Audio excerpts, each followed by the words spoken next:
Y Paytm share crash.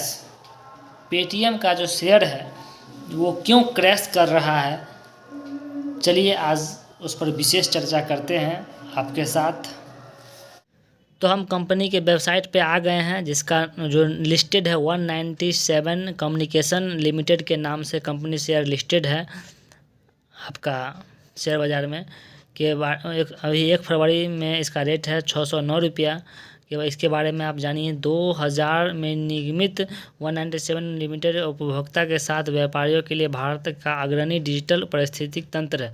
31 मार्च 2021 तक company के पास 333 million plus ग्राहक आधार और 21 मिलियन प्लस पंजीकृत व्यापारी हैं, जिन्हें यह भुगतान सेवाएं वित्तीय सेवाएं प्रदान है। प्रमुख बिंदु क्या है? भारत का अग्रणी डिजिटल इकोसिस्टम प्लेटफॉर्म है। पेटीएम उपभोक्ताओं और व्यापारियों के लिए भारत का अग्रणी डिजिटल इकोसिस्टम है और सबसे बड़ा भुगतान।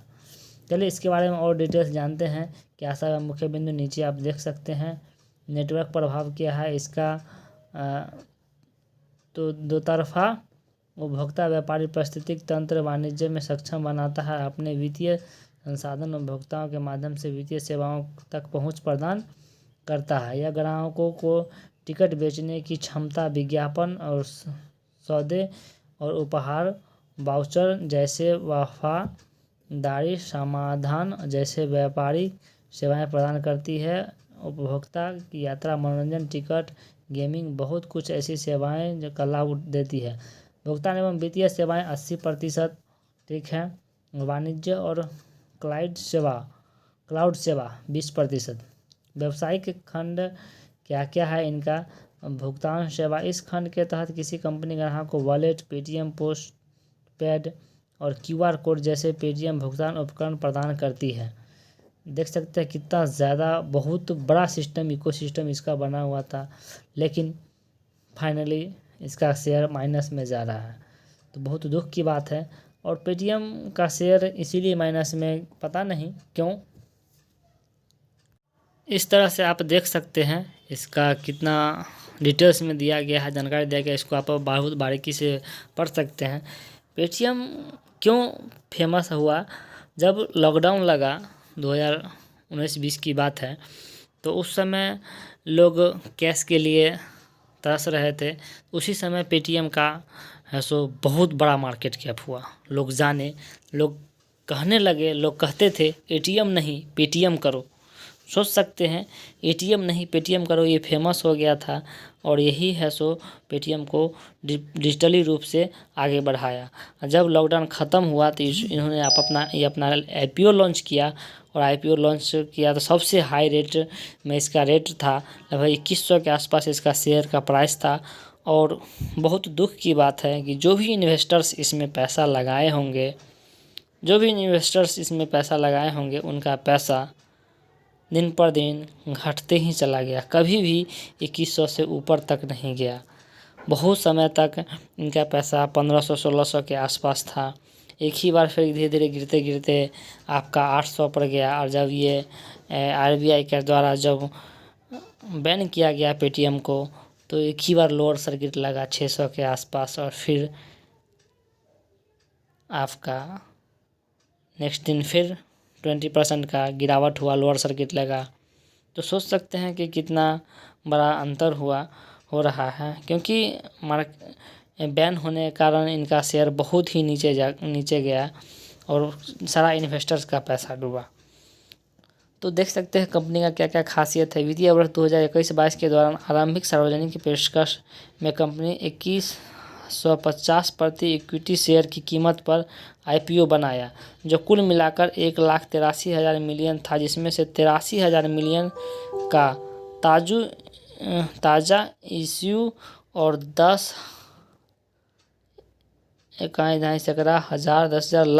लाख मिलियन की बिक्री का प्रस्ताव शामिल था। तो सोच सकते हैं कितना बड़ा इसका मार्केट कैप था, मार्केट वैल्यू था। और बहुत ही धमाके के साथ ही इन्होंने अपना आईपीओ लॉन्च किया था। बहुत सारे इन्वेस्टर्स इसमें पैसा निवेश किए थे। तो बहुत बड़ी झटका लगा है सभी इन्वेस्टर्स को। इसीलिए कहा जाता है कि आप पैसा उन सेक्टर में निवेश करें जिसका बुनियादी ढांचा मजबूत हो, जिसका ज़मीन लेवल पे कुछ काम हो, जिसका कम से कम CAGR 15 से 20% के एवरेज में हो, जो कंपनी कम से कम 10 साल से लेकर 20 साल तक पुरानी हो। देख सकते हैं इनका बाज़ार का आकार है 13,674 करोड़, मौजूदा कीमत 609 रुपया। ये आपका 1 फरवरी का है डाटा। अब मैं आपको ग्राफ की तरफ ले चल रहा हूँ। आप देख सकते हैं इसका ग्राफ किस तरह से है। जो अभी पूरा 2021 से 24 यानी क्या साल हुआ है कंपनी का, कह सकते हैं 3 साल ही पूरा है। जब कंपनी लॉन्च हुआ था उस समय आपका 21 दिसंबर 1500 से ऊपर बता रहा है। और जब फिर धीरे धीरे डाउनफॉल हुआ, फिर बीच में हल्का सा उठा, और उसके बाद डाउनफॉल होते बहुत नीचे गया। मतलब ग्राफ इस तरह से कह सकते हैं कि इनका ग्राफ जो होना चाहिए जे कर्व, वो जे कर्व ना हो करके बहुत डाउनफॉल गया। तो सोचिए जिसका ग्राफ इस तरह से हो तो उस कंपनी पे कैसे लोग इन्वेस्टर्स अपना पैसा निवेश करते हैं। खैर, अब देखिए इसका लाभ हानि क्या है। इसका लाभ हानि का रेशियो, अब CAGR देखिए, सबसे महत्वपूर्ण होता है ratio CAGR, compound annual growth rate, यानी कंपनी 1 साल में कितना ग्रोथ दे रही है। आप देख रहे हैं पिछले 1 साल का ग्रोथ है 16%, लेकिन पिछले 3 साल का परसेंटेज है ही नहीं। यानी कहे तो कंपनी का ठीक से 3 साल पूरा भी नहीं कह सकते हैं एक तरह से। 3 साल का बच्चा, कोई अता पता नहीं। तो इस तरह के स्टॉक्स में निवेश करना बहुत दुख की बात है। अब देखिए लाभांश बहुत कम मिला है, 3 माइनस में गया है लाभांश, यानी किसी को लाभ दिया ही नहीं है, किसी भी इन्वेस्टर्स को पैसा मिला ही नहीं है इसमें निवेश करने से। आप देख सकते हैं कितना भारी नुकसान हुआ है लोगों का, बहुत ही ज़्यादा। चलिए डिटेल एनालिसिस से आप सभी लोगों को बहुत कुछ समझ में आया होगा। हमेशा कंपनी चूज करने से पहले ध्यान देना चाहिए कि कंपनी कितना साल पुरानी है, कंपनी का बेसिक स्ट्रक्चर सही है या नहीं है। उसके बाद CAGR, compound annual growth rate, और ROE कंपनी का हमेशा चेक करना कि कंपनी का ROE कितना है। कम से कम तो 20% से प्लस होना चाहिए ROE। तो सोच सकते हैं इस तरह से। आपको उम्मीद करते हैं कि अच्छा खासा इन्फॉर्मेशन मिला होगा। इसी तरह के इन्फॉर्मेशन के लिए आप इस चैनल को लाइक कीजिए, सब्सक्राइब कीजिए और लोगों को शेयर कीजिए, ताकि आपको डिटेल्स में वीडियो बना करके हम आपको बताएं एक सही डाटा के साथ। Thank you.